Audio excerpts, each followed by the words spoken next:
Iba na itsura ng bahay. Mamimiss ko to. Ayun, magababay na tayo kay Emmy. Yan, nandito na tayo sa bahay. Ala ba, naiiyak ako.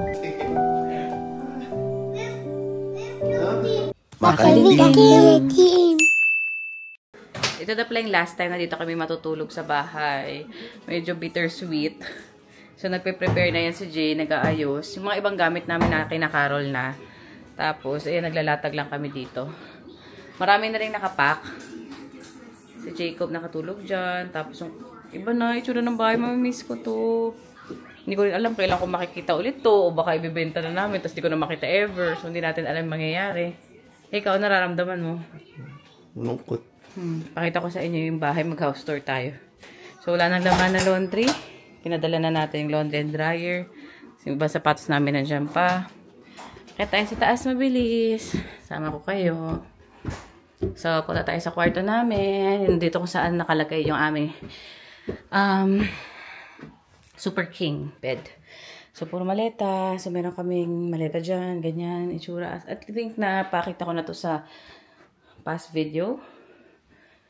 Tapos, ito. Miss ko din itong banyo. Itong dinadaanan namin. Tapos, itong maliit na room na to. Office ni Jay.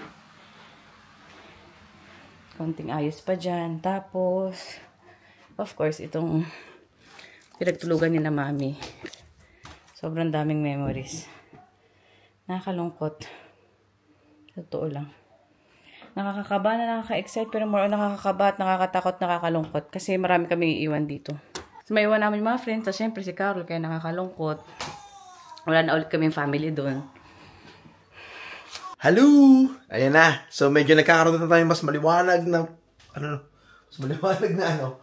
Ayun. So, last tulog na namin dito ngayon sa bahay.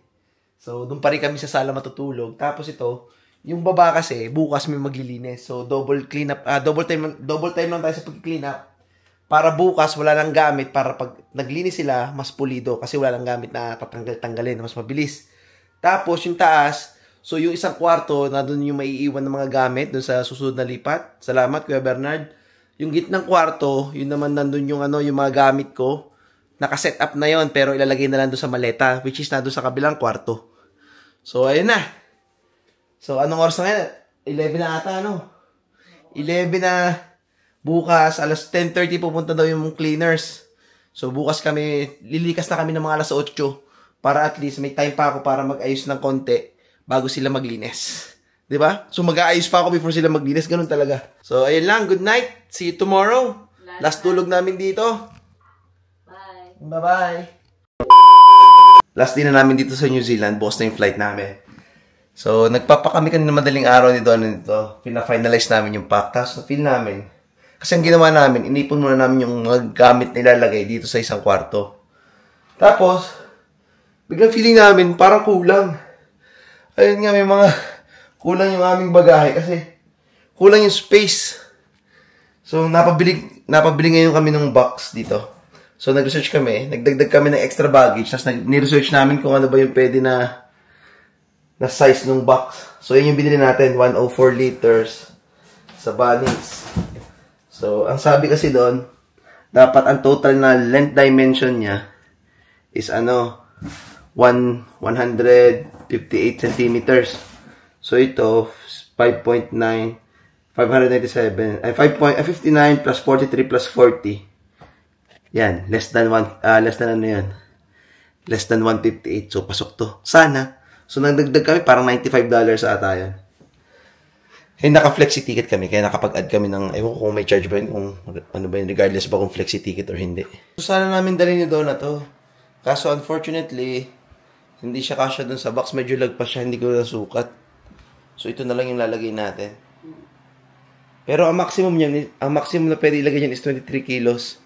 So, hindi rin naman ganun kabibigat yung may lalagay natin. Yung mga ito, pwede tumadala. Yan. Magagaan na laruan, pwede rin. Kasi nagtira kami ng laruan na pwede pa nilang gamitin dito. Kaya may naiwan. Yung mga favorite toys nila. Yung mga anak pa naman namin, naalala nila yan. Kunyari, Ninja Turtles. Yung Ninja Turtles muna. Lego. Mga by batch kasi yan. Nagtira tayo kasi hindi pa naman makakarating agad doon yung... Oo. Yung pa, pagdating namin doon, Wala pang gamit. So, yung mga dadalhin namin, yung gagamitin namin. So, medyo marami din kami naiwan. Unti-unti na nawawala ng gamit dito sa bahay. Alis na kami. Medyo bittersweet. Tapos ito si Dylan. Paalis na tayo, Dylan, ha? Tapos lilinisan na itong bahay. Tapos ito si Caleb at Jacob. Medyo busy sila. Binigyan namin sila ng laruan kasi tinago na namin lahat ng laruan nila. Okay lang kayo? Mommy, we have little bit toys here now, so many here. Okay, that's good. Okay, sige. Mag-ano na tayo. Maglagay na tayo ng jacket. Tapos punta tayo sa car. Medyo mamimiss ko talaga. Mamimiss ko talaga itong bahay. Hindi ko lang makakapunta pa ako mamaya after linisan. So, malinsulyap. Last tulog na kagabi. Parang di nga ako makatulog ng maayos kasi iniisip ko na last na namin tulog dito. Mamimiss ko talaga itong bahay. 2 years din kami tumira dito. So, papunta na kami ngayon kina Carol. Doon muna kami magsistay. Tapos, doon na rin kami manggagaling pag papunta na kami sa airport. So, ang flight namin tomorrow is 8 a.m. So, kailangan namin umalis doon siguro mga 4:30. 5, mga ganun. Tapos, kaya kasama ko yung mga bata. Tapos yung pala, bibenta na namin si Emmy today. So, may kukuha sa kanya. Kaya mag-rent na lang kami ng car. So, rent kami ng car para yun yung magdadala sa amin sa airport. Tapos, si Carol na lang din yung magre-return ng car na yun. Kaya ang dami nangyayari. Sobrang dami nangyayari. So, yung bahay, syempre, di ako makapaniwala na parang kunyari last ko ng time na makakadaan dito, mga alam mo yun, di ko na alam kailan ulit ako makakabalik. Tapos syempre namimiss mo rin ba yung sasakyan? Oo. Utang kasi ako. Ayun, magbababay na tayo kay Emmy. Bye-bye, Emmy. Ayun, nagbababay na sila. Bye-bye daw. Aww.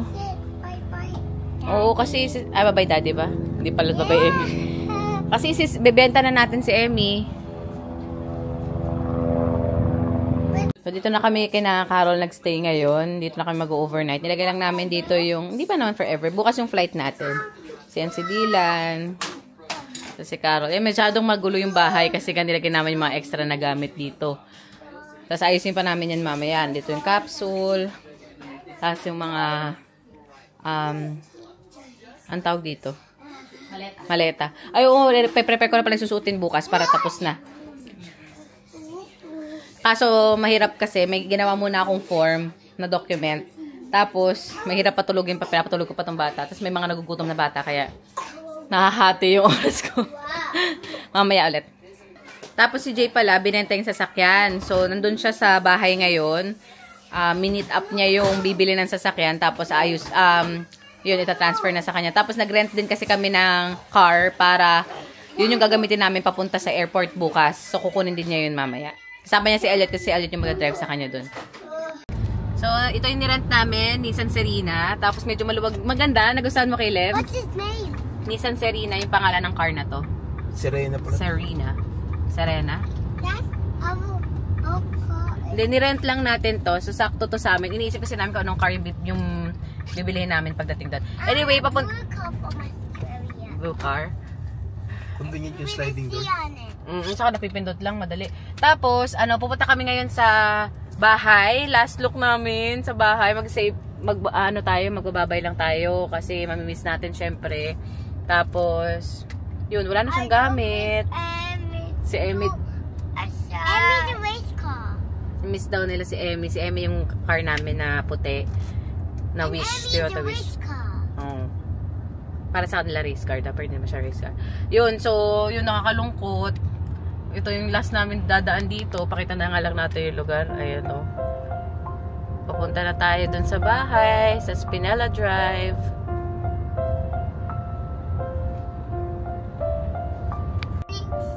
Nakakamiss tong lugar na to.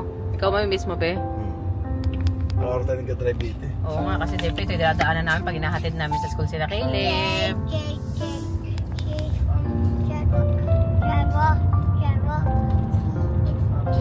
It's a race car, Jacob. This car's not a race car. This is only a van. It's a van. Only a van. You miss Emmy? Yeah, he's a race car. Sad ka, Jacob? Yeah. Ba't ka sad? Because Emmy's a race car. Yeah. This is not a race car. I understand. Emmy's a race car. Emmy's a race car because it's fast. Ayun, ganda pala. May camera na ganito. Look! I have. You have? But Jacob, look, where does it have a parking lot? Yan, nandito na tayo sa bahay. Ala ba, naiiyak ako. Naiiyak na ako agad. Eh, kasi mamimiss ko yung bahay. Alis na tayo dito sa New Zealand. Punta tayo sa Australia. So, mamimiss lang natin, di ba? Mixed emotions. Mommy, you're a square or rectangle? Ano yan? Nab house? Yeah. Square. Ito yung bahay. Last na namin. Binigay ako na kay ate. Lagi niya yung hinahanap yan. Hinahanap yung cellphone na Pasok na ito na yung last time. Malay mo naman, makita pa natin. Hurry up.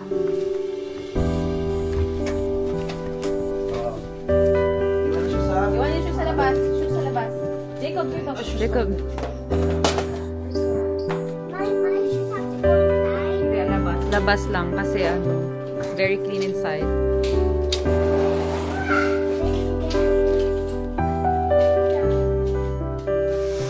What? Parang gamit. Nakakasaan. Sige, patong mo lang dyan. What?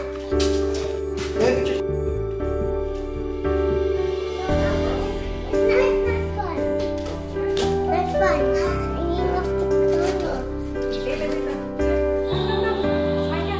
Mamimiss mo yung bahay? Mamimiss mo? Mamimiss mo? Ha? Wala kang TV. What are you gonna watch? Kasi yung may TV. Ay, wala TV. Okay na yan? What are you gonna watch? May magbabay ka na. What are you going to watch? No TV. Mo, Dylan. Magbabay na tayo dito. Dylan, 3 months ka lang tumira dito? 3 months nga lang? Asad ka nga. Karo, ano nararamdaman mo? Okay, nakakamiss. Oo, no? Sabi nga ni Caleb kanina, I'm almost gonna cry. Sabi niya? Ano, Caleb, sabi mo? Can I go upstairs? Pero saglit lang, anak. Sige, magbabay ka na sa house, ha? Pupunta na tayo sa airplane tomorrow. There'll be pepperoni, right? Ano nararamdaman niyo, boys? Can I go upstairs? Tingin lang kayo, ha? Huwag yung sisirain. Huwag yung guguluhin. Kaya Jay, meron kang gusto. Yan, nakakalungkot. Last ko dito na mag-stay. Pero mga bata naglalaro pa rin. Hindi pa ata nila alam. Or baka nalilito sila. Hindi nagsisink in. Jacob, this can be the water. This can be the... At yun na nga, andito na kami sa bahay ni na Carol. Yan, huling hapunan na pizza, tapos magpapak tayo ng final packing na. Alam mo, laging may final, hindi natapos yung final natin. So nakadalaw na rin kami doon sa bahay at nagpaalam at na-hand over na namin doon kay Kuya. Nalilipat, salamat. Ingatan mo ang aming bahay. Tapos, ayun lang. Maraming salamat sa panonood mga ka-team. Bye! Bye! Next time, nasa Australia na tayo. Bye-bye!